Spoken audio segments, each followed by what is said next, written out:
자, 오늘은 봉독해드린 본문 말씀을 가지고 성령의 생수의 강이라는 제목으로 같이 한번 은혜의 말씀 나누도록 하겠습니다.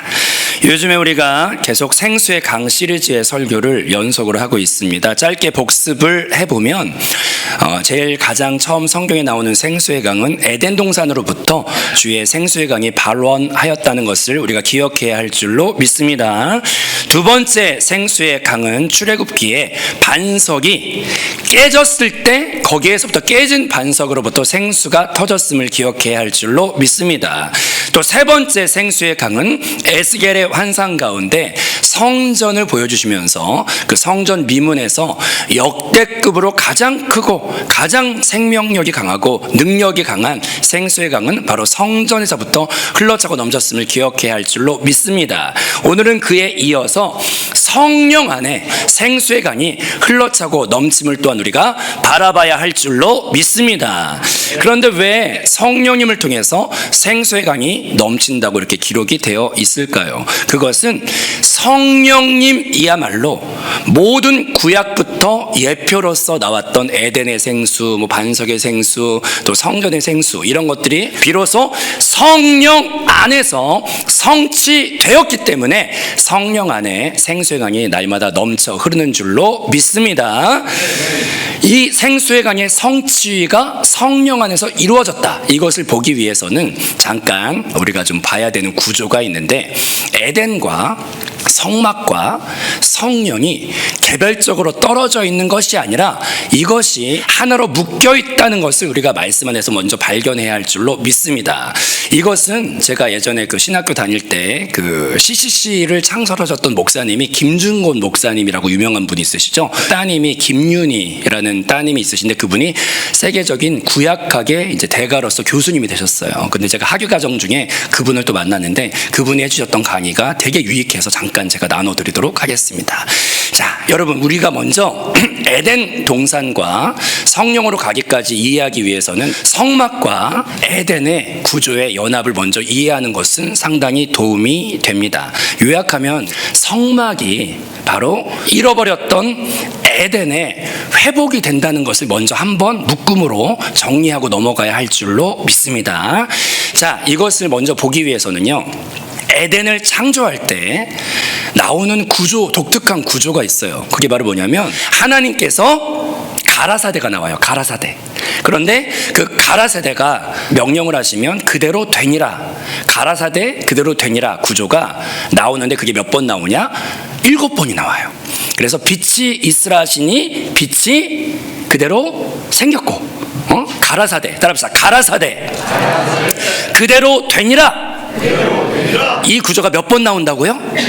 7번이 나와요. 그런데 이 7번에 나오는 구조가 성막을 지을 때도 자기의 소견에 옳은 대로 성막을 짓는 것이 아니라 하나님의 식양과 소견대로 명하신 대로만 성막을 지었어야 했는데, 그때 너희는 이렇게 건축하라 하면서 여호와께서 뭐라고 명령하시고 말씀하시니 또 그대로 순종하여 그대로 또 됐다, 이런 구조가 나오는데 그게 몇 번 나오겠습니까?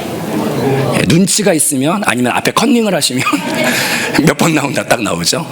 7번이 똑같이 나와요. 그래서 성막을 지을 때도 성막의 제도와 규례, 성구, 여러 가지 규례들을 할 때 하나도 말씀대로 되어지지 않은 게 없어요. 근데 이 구조가 에덴 동산을 7번 가라사대 되니라 구조와 성막을 세울 때 7번 여호와께서 가라사대 그대로 행하여 되니라 구조가 7번으로 똑같다는 것을 먼저 한번 정리하고 넘어가야 할 줄로 믿습니다.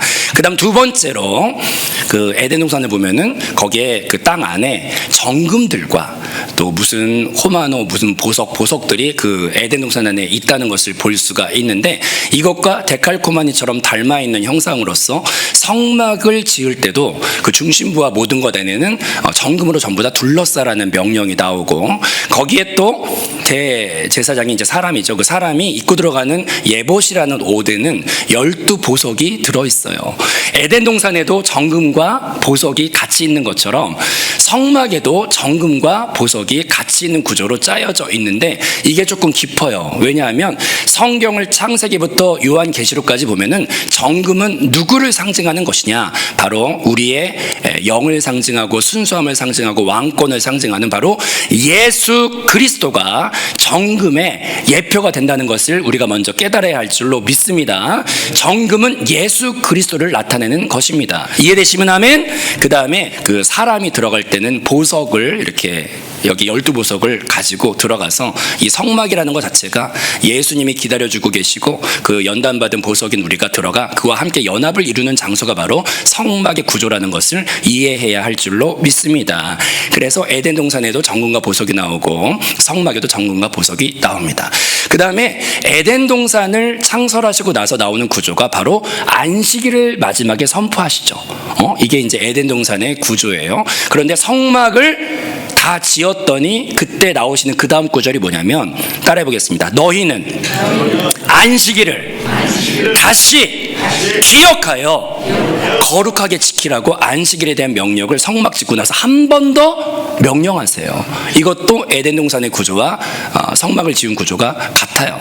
그리고 에덴 동산이 짓고 난 다음에 불순종이 바로 이어지는 구조도 에덴 동산과 성막이 똑같은데 에덴 동산이 다 완성되고 나서는 불순종이 선악과를 통해서 온 것을 기억해야 할 줄로 믿습니다.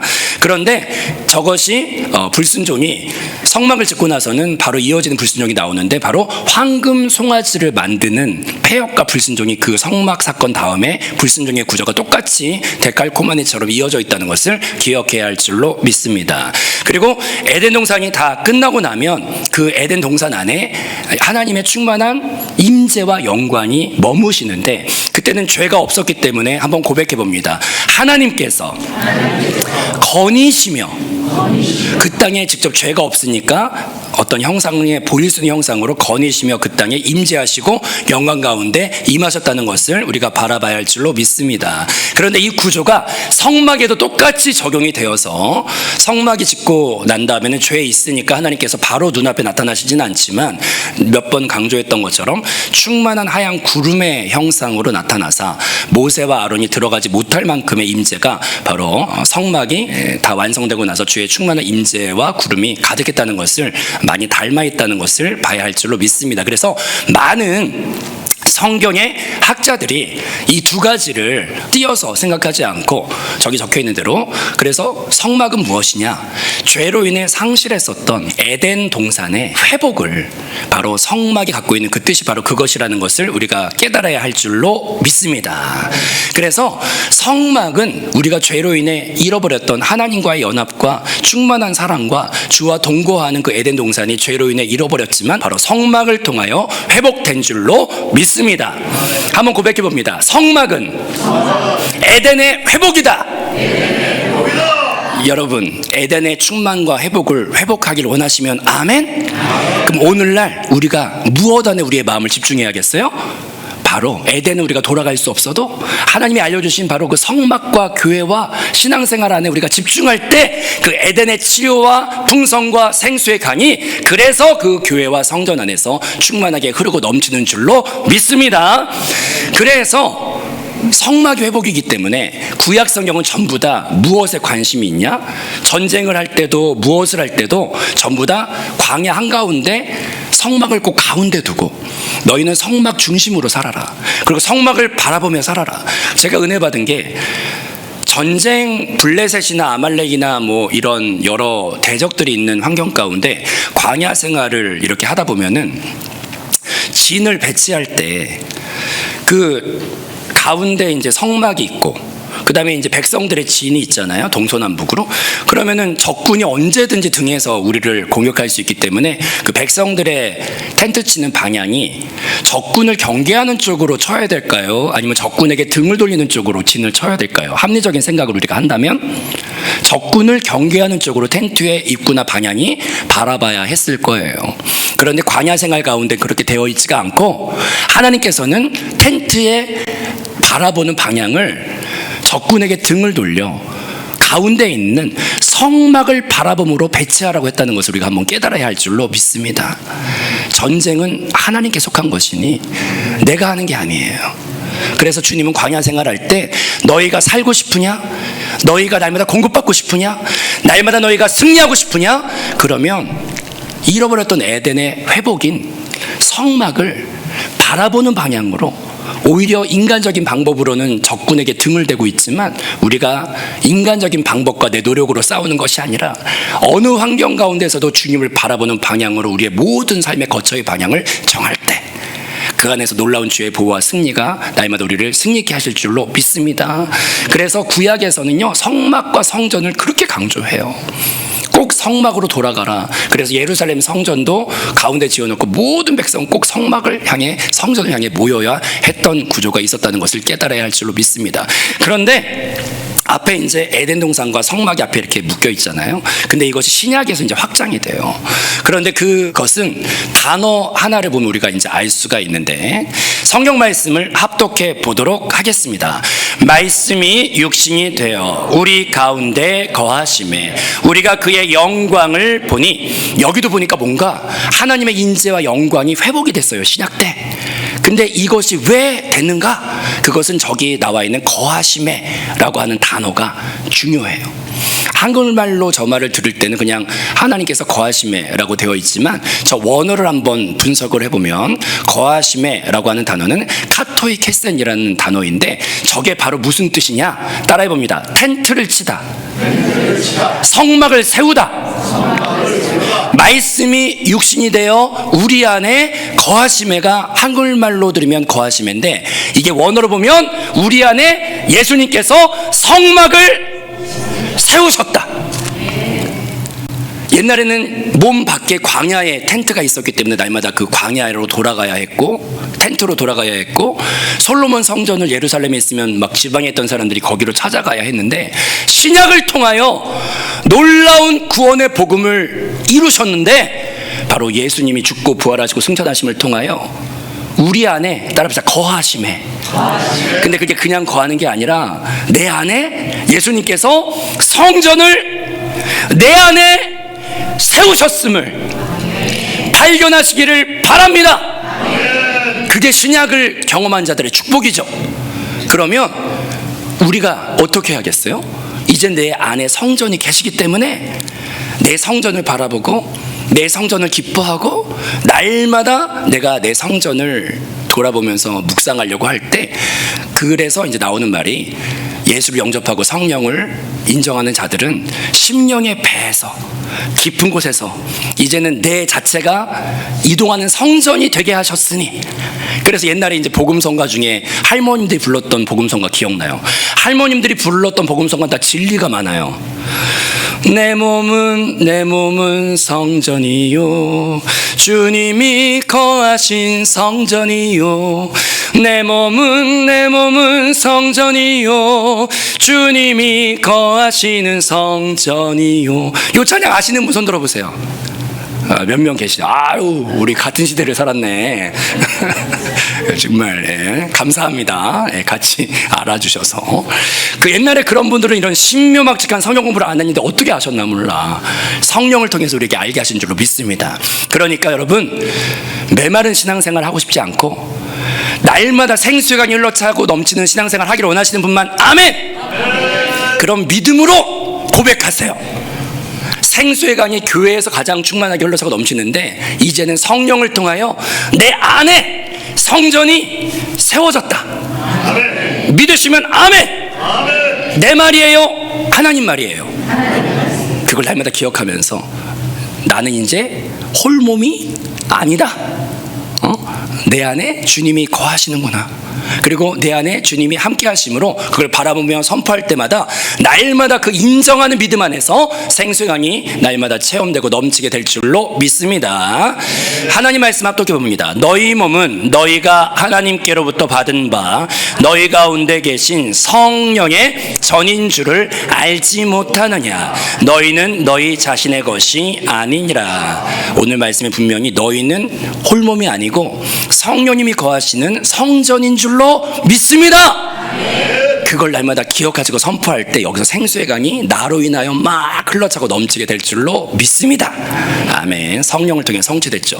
그러면 이 성령이 우리 안에 이제 성전을 통해 오셨고, 에덴이 내 안에, 그러면 에덴이 성막인데 그 성막이 내 안에 들어왔으니 성령을 통하여 에덴과 성막과 모든 것이 성령을 통하여 성취가 되었구나. 이걸 이제 아는 게 중요하고, 그럼 내 안에 거하시는 성전을 통해 생수의 강이 터지는데 이게 쫄쫄쫄 나오는 사람이 있고 막 강같이 나오는 분이 있어요.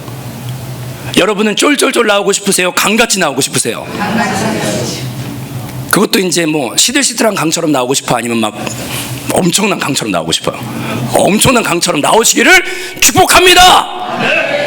원리가 있어요. 그러면 첫 번째로 어떻게 할 때 내 안에 생수의 강이 막 폭발적으로 나올 수 있을까? 첫 번째로는 예수를 진정으로 믿어야 할 줄로 믿습니다. 자, 성경 말씀 합독해 봅니다. 사무엘이 안수하매 그날로부터 여호와의 영이 다윗에게 임하였으나, 그 다음에 합독합니다. 주께서 주의 성령을 내게서 거두지 마시며, 계속 합독합니다. 여호와의 영이 사울에게서 떠나고 악령이 그를 괴롭히니라. 아멘. 자, 저게 구약에서 성령님이 역사하셨던 모습을 제가 모아놓았어요. 다윗이 사무엘에게 안수를 받으니 그날로부터 여호와의 성령이 다윗에게 임하신 줄로 믿습니다. 그런데 저 구약에서 성령의 임하심은 들어와 영원히 사시는 성령이 아니에요. 잠깐 임재하시지만 또 떠나갈 수 있는 완전한 결합이 아닌, 잠깐 머물렀다가 또 그 상태에 따라 떠나기도 하는, 머물렀다 떠나는 그런 상태의 성령이 구약의 임재 차원의 성령이었다는 것을 깨달아야 할 줄로 믿습니다. 그래서 그 다음 구절을 보니까 다윗의 기도는 밤낮 무엇이었냐? 주께서 주의 성령을 내게서 거두어 가지 마소서. 떠날 수 있기 때문에 그렇게 기도를 하는 거예요. 실제로 마지막 구절에는 사울이, 여호와의 영이 사울에게서 어떻게 됐다고 나와 있습니까? 떠났다. 이해되시면 아멘? 그게 구약 성도의 한계였어요. 이해되시면 아멘? 하지만 신약으로 넘어오면 합독해 보겠습니다. 내가 아버지께 구하겠으니 그가 또 다른 보혜사를 너희에게 주사 영원토록 너희와 함께 있게 하리니 그는 너희와 함께 거하심에 너희 속에 계시겠음이라. 구약과 다른 복음의 축복이 뭡니까?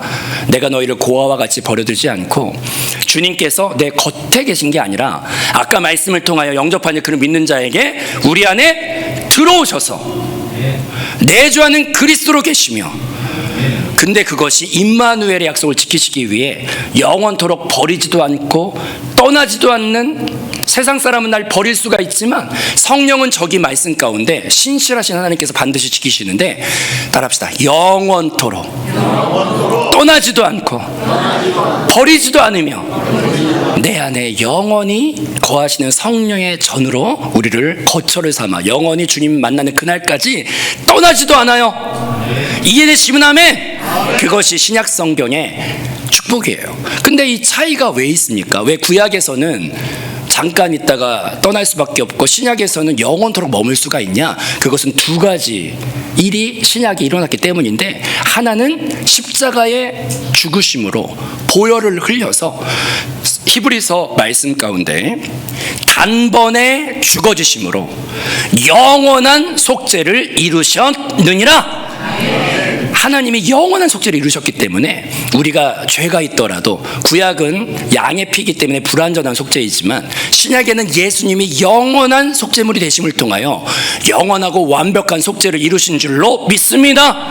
그래서 우리는 신약의 축복을 누리기 위해 생수의 강이 정말 충만하려면 우리는 다 인간이니까 죄를 짓죠. 하지만 그 죄를 날마다 자백하고 예수의 아들의 피를 고백할 때, 날마다 자백하고 죄인임을 항복하고 보혈의 왕권의 그 보혈의 능력의 보혈의 피를 고백할 때, 그럴 때 우리는 구약과 차원이 다른 완벽한 속죄로 인하여 완벽한 생수의 강을 날마다 누리게 될 줄로 믿습니다. 아멘. 날마다 그러니까 우리는 자백하는 기도를 해야 하고, 예수의 보혈의 능력을 찬양할 때 성령의 충만은 그것과 비례해요.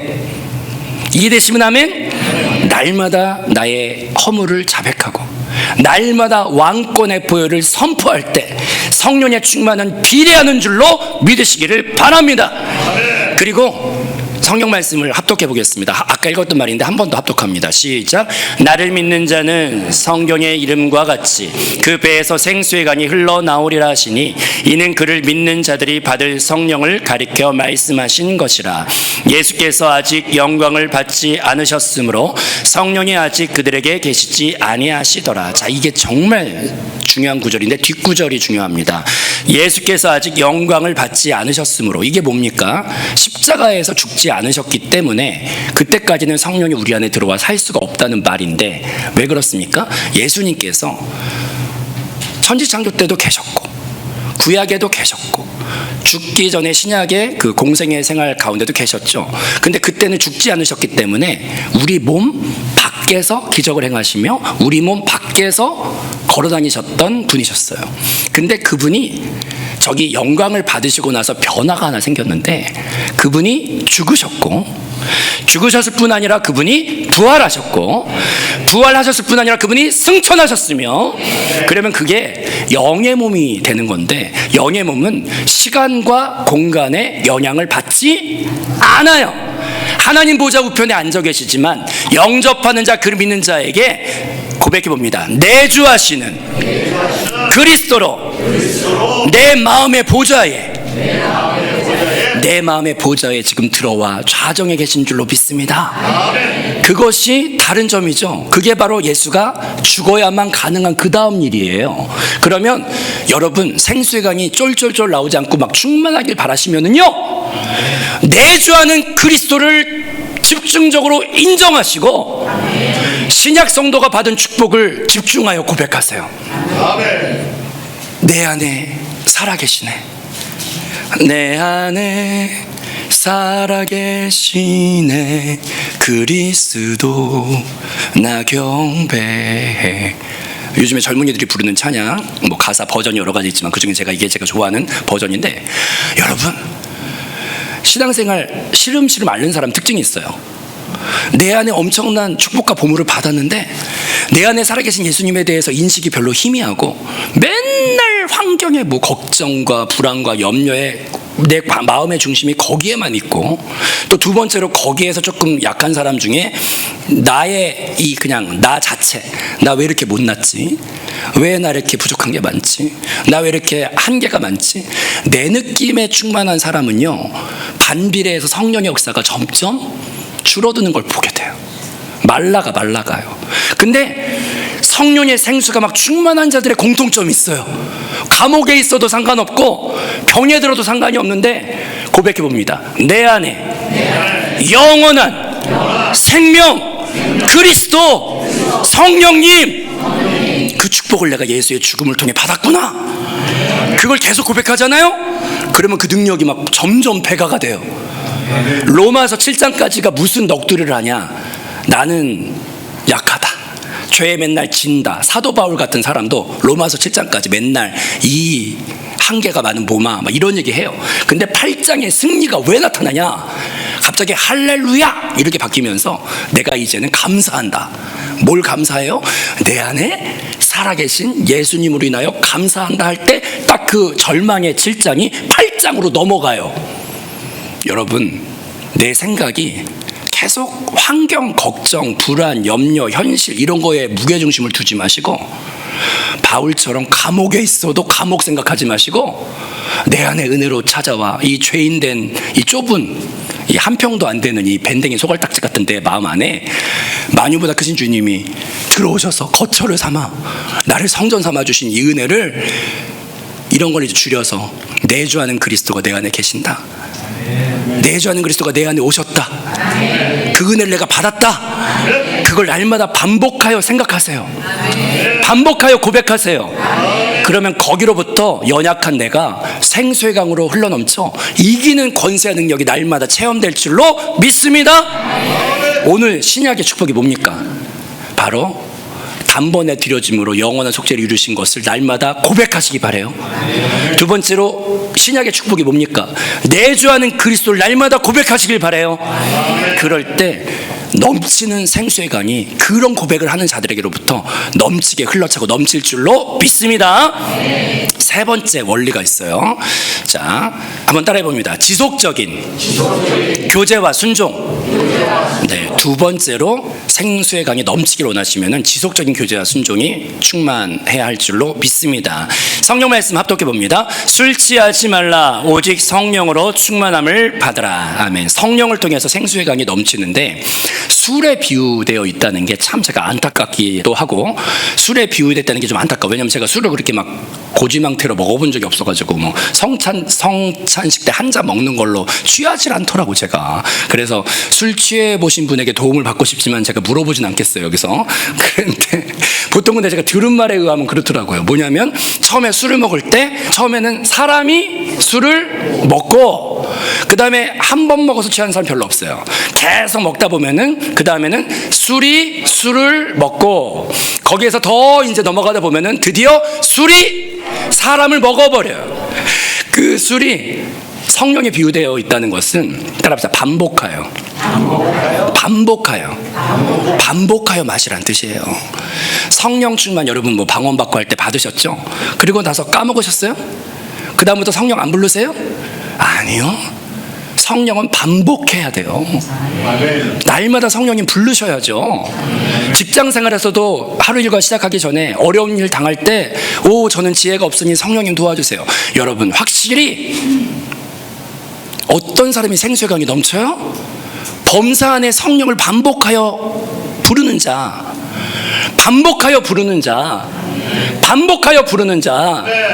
그럴 때 성령은 교통의 영이에요. 교제의 영인데 왜 그런 사람이 친구들 중에 평상시 연락 한 번도 안 하다가 어디 출마한다고 갑자기 연락이 오면은 찍어주고 싶어요? 안 찍어주고 싶어? 아우 주여 성령께 평상시에 친해져야 돼. 평상시에. 근데 우리가 일주일을 돌아볼 때 참 염치 없어요. 성령을 많이 안 부르니까. 근데 부를수록 충만해져요. 반복하여 부릅시다. 그다음 두 번째로, 자 에덴 동산의 아까 원리와 성막의 원리 중에 이게 또 놀라운 원리인데, 에덴 동산의 원리 가운데 구조가 하나님이 가라사대 되니라가 몇 번 나온다고요? 7번. 성막에도 7번 나오는데 여기서 미묘한 차이 하나를 발견하셔야 돼요. 뭐냐면 명령한 대로 행하였더라. 죄를 짓기 전에 에덴 동산 할 때는 말씀하시면 바로 돼요. 죄를 짓기 전에는 말씀하시면 바로 돼. 그런데 죄를 지으면 문제가 있어. 불순종하는 죄인들이 말한 대로 안 해요. 그래서 저기에 성막이 지어질 때는 단어가 파란 색깔로 바뀌었는데 구약에서 에덴 동산은 명령하시니까 되니라 이렇게 돼 있죠. 근데 성막 지을 때는 한 가지가 추가돼야 돼요. 뭐냐면 명령한 대로 사람이 따라합시다. 순종. 이 죄악된 본성이 자아도 있고 육신도 있어가지고 안 하고 싶거든요. 안 하고 싶어. 근데 거기서 성막 지을 때는 행하였더라가 들어가야 돼. 저게 바로 쉬운 말로 하면 순종이 있어야 돼요. 그래서 여러분 성령의 생수의 강이 나의 삶 속에 어떤 사람은 메말라가고 어떤 사람은 충만한데 아까 말했던 대로 반복하여 교제하셔야 돼요. 두 번째로 반복하여 성령의 감동을 소멸하지 말아야 돼요. 순종하셔야 돼요. 내가 머리 되었던 거 회개하면서 이제 머리를 성령께 돌려드리고, 복음성가 많이 들으세요. 그거 왕관을 벗으리, 그 찬양 많이 들으셔. 내가 머리가 아니기 때문에 왕관을 벗고 주께서 감동 주실 때 오늘도 말씀 끝나고 뭔가 감동이 있으면 소멸시키지 마시고 따라합시다. 행하였더라. 순종할 때 그런 자들에게 생명의 성령이 배가 된다는 것을 깨달으시기를 바랍니다. 그 다음 세 번째로 폭포수같이 흘러 넘치려면 흘려보내야 할 줄로 믿습니다. 자, 하나님의 생명의 말씀 합독해 봅니다. 예수께서 대답하여 이르시되 이 물을 마시는 자마다 다시 목마르려니와 내가 주는 물을 마시는 자는 영원히 목마르지 아니하리니 내가 주는 물은 그 속에서 영생하도록 솟아나는 샘물이 되리라. 여기도 뭔가 생수의 강이 나왔는데 단어가 파란색 단어를 잘 보셔야 되는데, 이게 그 유명한 사마리아 우물가의 여인이 예수님을 만났던 장면이에요. 그 여인이 주님을 간절히 찾았기 때문에 생수가 여기도 약속이 되기는 되는데, 여기서 센스가 있는 분은 발견하셔야 되는 단어가 강 같은 생수가 나온 게 아니라, 고백해 봅니다. 샘물만큼. 강하고 샘물은 스케일이 차이가 있는데 이 사마리아 여인에게는 샘물의 생수만 터졌어요. 이해되시면 아멘? 왜 그럴까요?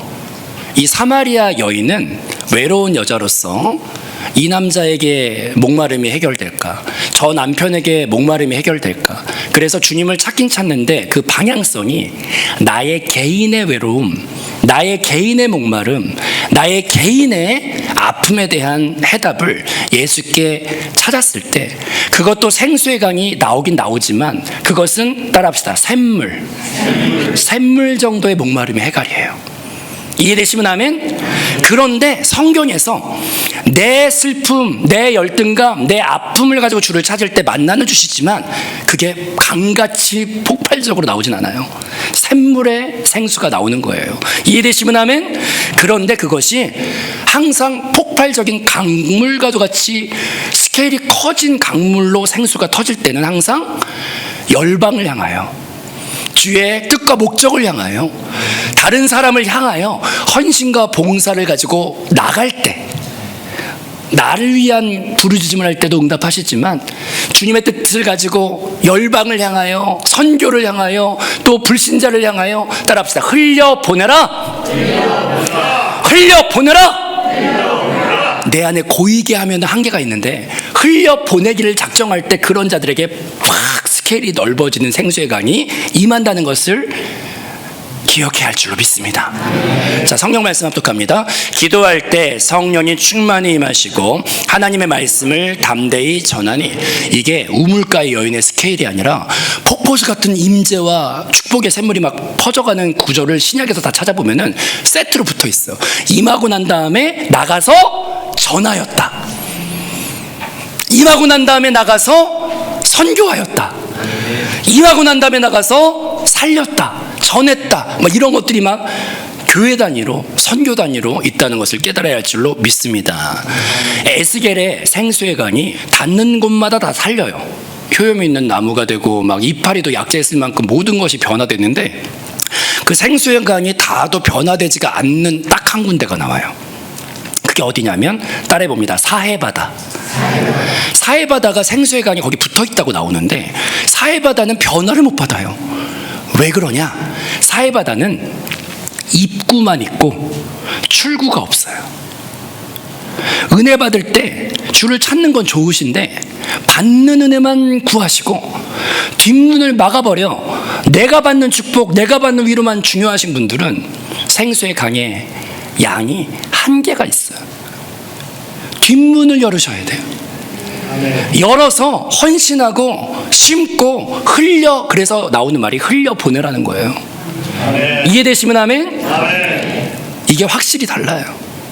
짧은 간증만 하고 제가 좀 마치도록 하겠는데, 제가 그냥 구원받고 성령 방언 받은 거에 만족하지 않고 내 실제 생활이 내 안에 내주하시는, 네가 홀몸이 아니고 주님이 계시니 그분과 인격적인 교제를 가지라는 것을 계속 말씀 수간에 제가 배웠어요. 그러다가 이제 신학교를 처음 가게 되었는데, 신학교 딱 햇병아리 전도사가 되어서 저는 주로 도시 출신이 아니고 시골 출신으로서 강원도 산골짜기에서 옥수수 캐먹고 감자 캐먹고 이렇게 자라다가 또 전라도로 가가지고 전라도 시골 출신으로 있다가, 저는 아무것도 무섭지 않은데 제일 무서웠던 한 가지가 있었는데, 서울에 상경하는 게 제일 무서웠어요. 저는 서울에 오면은 너무 길이 복잡하고 막 미아가 될 것 같고, 그런데 갑자기 집에서 첫 전도사가 되었을 때 애들을 데리고 서울에 상경하여 여의도 순복음교회도 들려보고 뭐 오살리 기도도 들려보고 뭐 수련회를 가라는 거예요. 그래가지고 걱정이 천만이야. 이제 여러분은 서울 사시니까 잘 모르죠? 늘 사셨으니까. 전라도 총각이 이 많은 그 한강 다리들을 건너 어떻게 여의도까지 가는지 이게 진짜 모르겠는 거예요. 근데 이제 걱정이 천만인데 그래도 나를 국민으로 여기서 그러면 기차 타고 가라는 거예요. 그래서 내가 이제 살았다. 이제 기차를 타고 이제 가는데 그래도 걱정이 천만이야. 막 주님 살려주세요. 주님 살려주세요. 살려주세요. 나 지금 서울 가는 게 너무 힘든데 애들을 데리고 내가 어떻게 합니까? 첫 이 사역 경험이 이렇게 뭐 애들 데리고 수련회 해본 적이 없어요. 그래서 막 살려달라고 막 이제 주님께 계속 기도를 했죠. 그랬더니 갑자기 난생 그때 생생한 주에 응답이 감동인지 뭔지 이제 들려왔었는데 기차를 타고 막 가는데 갑자기 너무 걱정을 하니까 잡념이 많이 들어서 그냥 내가 성경이나 읽자 그러고 성경을 읽고 주여 이 걱정 떠나가라 그리고 이제 막 성경만 읽고 있었는데 갑자기 귀와 마음에서 이렇게 딱 두 단어가 들려왔어요. 네가 하냐? 내가 하지. 성경 읽다 갑자기 놀래가지고 확 옆을 봤더니 옆에서는 그때 당시에 기차 안에 뭐 이렇게 여러분 계란이 왔어요 막 그거 밀고 다니 요즘에 그 밀고 다니 아저씨 찾을 수가 없대. 근데 그거에 이제 계란과 그 망에 들어있는 귤과 칠성사이다가 꼭 세트 바나나 우유 세트로 있었는데 그걸 옆에서 까먹는 분들이 막 계란 뭐 그냥 먹으면 목 맥히니까 사이다 먹으면 막 이러고 있는 분이 있었는데 그런 분들이 그런 말 할 뭐 분위기도 아니었고 옆에 보니까 여자 처녀 교사가 한 명 있었는데 그분은 여자였기 때문에 그런 음성이 아니었어요. 아 그래서 근데 정확하게 네가 하냐? 내가 하지. 그 말이 딱 들려온 다음부터 평강이 딱 임하는데 그 다음에 이제 가가지고 어떻게 은혜 가운데 막 뭐 어떻게 찾아갈지 모르는데 막 여의도를 이 촌놈이 성공했어. 거기까지 성공했고 갔더니 우리만 딱 앉을 수 있는 공간이 거기에 딱 이렇게 정말 한 명도 남지 않은 공간이 거기 안에 딱 예비가 돼 있었던 것도 신기한데 그 다음에 뭐 레크레이션이고 뭐고 아무것도 안 짰는데 거기 갔던 수요 찬양과 경배팀 그때 당시에 하용달 목사님인가 그분이 아마 인도하셨는데 막 수요 찬양과 경배 막 은혜 엄청 받고 새벽이 됐더니 나가서 아무것도 안 짜갔는데 나갔더니 여의도 광장이 그때 당시 공원으로 공사되기 전에 완전히 통으로 뚫려있던 여의도 광장이 있었는데 안개가 껴있는데 애들이 야 우리 한번 달려가 보자 그랬더니 안개 속으로 애들이 좋아 그렇게 막 이제 달려갔더니 갔는데 한참이 됐는데 돌아오질 않아요. 여의도 광장을 본 적이 없던 애들이 얼마나 긴지 모르고 뛰어들어간 거예요. 안개 속으로. 그러더니 막 다시 돌아올 때는 왜 이렇게 길어? 왜 이렇게 길어? 왜 이렇게 넓어? 그래서 막 자기들끼리 킥킥대고 웃고 막 그러면서 그 광장 하나로도 레크레이션은 끝났어요 그냥. 그리고 바로 새벽이 됐더니 오살리 가는 버스가 바로 준비되어 있고 해서 하여튼 그 순간에 내가 짠 것보다도 더 아름답고 은혜 충만하게 애들이 은혜를 경험하고 돌아온 것도 기적인데 그런데 제가 이런 이제 내주하는 그리스도와 동행 안에서 주님이 은혜 주신 것도 감사하지만 신학교 생활했을 때 한번 고백해 봅니다. 뒷문을 열어서 흘려 보내라. 그것이 이제 감동 가운데 왔는데 새벽 기도 지하 기도실에서 기도할 때 앞에 한 형제가 신학생이죠. 막 울면서 구슬피 너무 크게 기도하니까 내가 들으려고 들은 게 아니라 이제 기도 소리가 너무 크게 하니까 들려왔어. 근데 그게 등록금 문제 해결의 어려움과 또 등록금은 고사하고 밥 한 끼 사 먹을 그게 없어가지고 고민하는 기도 소리가 들려오는데 그때 당시에 성령의 감동하심으로 아직도 점심을 굶고 있는 신학생이 있다는 게 너무 애통한 성령의 마음을 주시더라고요. 근데 그때 하나님께서 지금 생활비나 모든 거는 안 되지만 식당에서 아르바이트를 하면서 그들을 도울 길이 있는지 한번 해보라는 감동이 지나갔어요. 근데 그 감동을 그냥 소멸시키지 않고 아멘 그리고 이제 그냥 식당 설거지 아르바이트를 갔어요. 가가지고 접시를 학생들이 한 전교생이 식판을 먹으니까 막 엄청 그게 접시들도 많고 많아요. 근데 이제 그걸 몇천 장 이상 닦으면은 손아귀가 너무 아파요. 근데 옆에서 그 친구 한 명이랑 그 친구가 좀 유쾌한 친구라 접시 속에 손을 놓고 힘들면은 그 친구가 좀 나를 웃겨줬어요. 그래서 막 잘 봐. 막 이렇게 접시를 물속에 또 돌리니까 그게 이렇게 뜨더라고. 접시 부양신공 말하면서 이제 옆에서 장난치면. 그래서 이제 둘이 피곤함을 잊고 이제 접시 아르바이트를 하는데 그걸 하다가 이제 짬통을 버리면 그 음식물 찌꺼기가 몸에 붙으면 냄새가 나니까 기숙사 가면 가을에 보일러를 좀 빨리 틀어주면 온수가 나오는데 기름값 아낀다고 보일러를 안 틀어주면 찬물밖에 안 나오면 그 추울 때 온몸이 샤워하다가 얼어요. 그러면 그 짬 냄새 없애려고 찬물로 샤워하고 이불로 똘똘 말고 있으면 있으면 1시간 정도 있으면 몸이 풀려요. 그러면 이제 수업 들어가요. 그러면 이제 거기서 월급을 받잖아요. 그 월급을 식권으로 바꿔서 어떻게 상처 안 되게 이분들이 가져갈까 고민하다가 기도실에다가 상자 하나를 만들어 놓고 식권으로 전부 바꿔진 식권을 넣은 다음에 엘리야의 빵 상자라고 해놓고 옆에 스케치북 놔두고 당신이 혼자라고 느끼지 마세요. 당신을 위해 같이 기도하고 있는 엘리야처럼 7,000명을 준비시키셨던 것처럼 당신은 혼자가 아닙니다. 하나님이 당신과 함께 중보하는 7,000인을 준비시키셨습니다. 이렇게 해놓고 그렇게 한 학기, 두 학기를 했던 것 같아요. 근데 가장 고생스러웠지만 가장 충만하고 은혜에 충만했던 때가 언제일 것 같아요? 고백해봅니다. 뒷문을 열어 흘려보내라! 그렇게 하고 진짜 은혜 안에서 그 시기를 보냈는데, 제가 돌아보니까 사역지를 결정할 때 제가 이제 주의 인도대로 사역지를 되게 해달라고 기도를 했더니 그 신학교에 강당을 교회가 쓰고 있었는데 그 신학교에 강당을 교회를 쓰는 그 교회를 제가 다시 돌아갔더라고. 거기 사역지를 거기서 한 15년을 있으면서 거기서 점심밥을 모두 공짜로 사줬는데, 그래서 제가 그 식당에 가서 따라합시다. 그때 먹었던 식판에 그 밥을 15년이나 주께서 공짜로 먹여주셨을 뿐만 아니라 거기서 제가 보세요. 학부 4년을 살았죠. 대학원 3년을 살았죠. 그 다음에 이제 사역을 15년 했으면 22년을 그 식판밥을 먹었네. 질릴 때가 되니까 하나님이 신광교회로 옮겨주사. 신학교에는 이렇게 값싸고 맛있는 집이 많은지 요즘에 제가 행복한 신앙생활을 하고 있을 뿐더러, 그리고 또 한 가지 따라합시다. 주께서 때마다 심하다 막 물질과 모든 것으로 저를 막 공급을 막 해주시는데, 저는 왜 그게 일어난지 저는 이해를 못 하겠는데, 매달마다 막 그 전에 있던 교회에서도 저를 막 이렇게 후원을 해주시고, 때마다 심마다 마르지가 않아요. 때마다 심마다 도와주세요. 그리고 가는 곳마다 살리게 하시고 생수의 강이 넘쳐요. 여러분, 언제부턴가 생수의 강이 말랐습니까? 그럼 꼭 이 원리들을 기억해 보세요. 뒷문을 여시고 주를 위해 나의 시간과 사랑을 흘려보내시기 바래요. 이번 부활주일 하루 전날 전송도 전도대회가 있는데 알아서들 하세요. 나와서 막 복음을 들고 역사하기를 축복합니다. 기도하겠습니다. 우리 성령 하나님 부르는 찬양 좀 부릅시다. 성령 하나님 이곳에 가득하